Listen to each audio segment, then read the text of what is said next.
मान्यवर विधायक धर्मशाला महोदय प्रत्यक्ष भाव में रथयात्रार समस्त कार्यक्रम को परिचालना करुछंती। तांकर बलिष्ठ पदक्षेप आमको उत्साहित करछि एवं ए वर्ष यही रथयात्रा को गोटे भिन्न ढंग से पालन करिवार अवसर आमको मिली।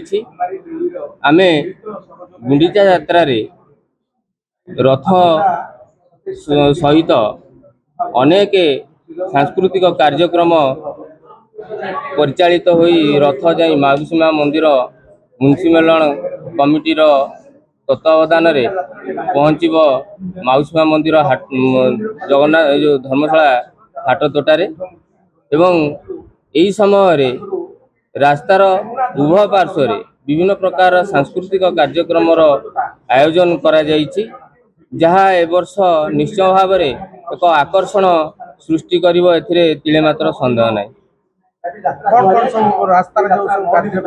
रास्तार पार्श्व स्टेज रो व्यवस्था करा जायछि। प्रथमे एसआर मार्केट निकटरे आमर भजन आयोजन करा जायछि। अशोक कुमार राय द्वारा भजन परिवेषण करा जिवो। ता परवर्ती समय रे बड़ फ्लाईओवर तले जो स्टेज रो आयोजन करा जायछि से स्टेज रे इस्कन भाई माने सेमानकर संकीर्तन परिवेषण करिवे एवं ता सहित flower art bamboo art hand art यार मध्य व्यवस्था करा जायछि। उभय रास्तार उभय पार्श्व रे रहिबो। कलर क्राउड स्कूल निकटरे गोटे ओडिसी नृत्यर आयोजन करा जायछि। शांति बजार रे दिव्यांग भाई मानक द्वारा सुंदर भजन गायनर व्यवस्था मध्य करा जायछि। धर्मशाला बाणीपीठ निकटरे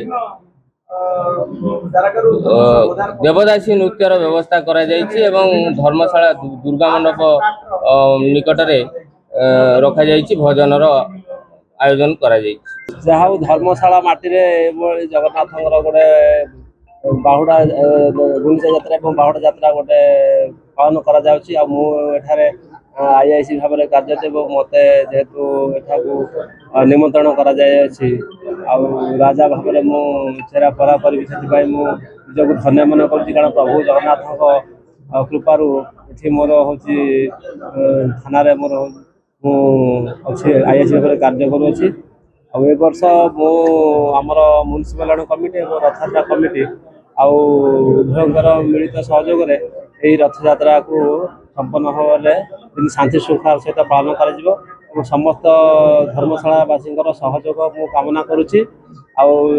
सब वर्ष भली ए वर्ष भल भाव में रथ यात्रा को समस्ते मिलमिशि पालन करवा। आमर पुलिस प्रशासन सब प्रकार भाग बंटन कर दी शांति श्रृंखला सहित समस्त ड्यूटी करेंगे से विषय में अवगत कर समस्त सरकार जो निर्देशावली जारी कर जो 14 दिन निर्देशावली जारी कर 3 दिन पर पूर्ण हम एवं 3 दिन पर जो टार्गेट अच्छी से टार्गेट पर ही रथ यात्रा पड़ुछि। तेणु रथ यात्रा ये रथ यात्रा 11तम रथ यात्रा भाव में धर्मशाला आमर मुंसिमाल कमिटी धर्मशाला एवं श्रीमंदिर परिचालना कमिटी भालुखाई देउली कुमारी मिलित आनुकूल्य अनुष्ठित होता है। महाप्रभु श्री जगन्नाथ रथारूढ़ हो भालुखाई श्रीमंदिर बाहरी जाराका छक दे बौद्ध मंदिर पाखु पुराना जगन्नाथ सड़क जो अच्छी से सड़क रे जाकि धर्मशाला छत्रतोटा हाटे थी श्रीगुंडीचा मंदिर जहाँ को माउसीमा मंदिर कहूँ से अवस्थान करती नव दिनांत रास्ता पथ अतिक्रांत करी कार्यक्रम विभिन्न सांस्कृतिक कार्यक्रम अनुष्ठित होता है।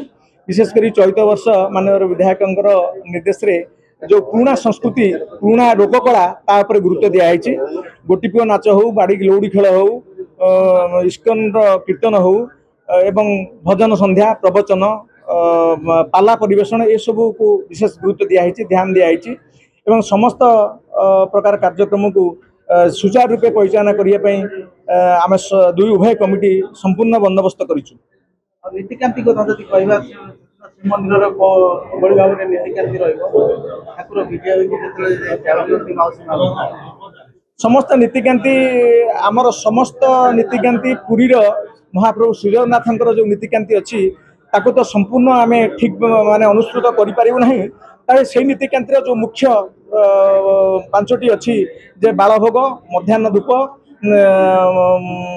संध्या धूप एवं साहण मेला पहड़ से यही 5टी कार्यक्रम को निश्चित भाव में गुरुत्व दिया नीतिकांति कौन प्रकार ये पार ना आउ विशेषकर प्रत्येक दिन जो 9 दिन महाप्रभु से रे से नीतिर व्यवस्था कराई 3500 लोक प्रत्येक दिन से आनंद बजार हम से प्रसाद पाइबे तार श्रृंखला तार परिवेशर सुरक्षा जो कहते आम परिमल व्यवस्था को अधिक गुरुत्व दिखाई एवं भी आम अंचल डायरिया हईजार व्यापकता अच्छी आस्ते आस्ते क्रमशः कमिले ताकू भी ध्यान दिखाई।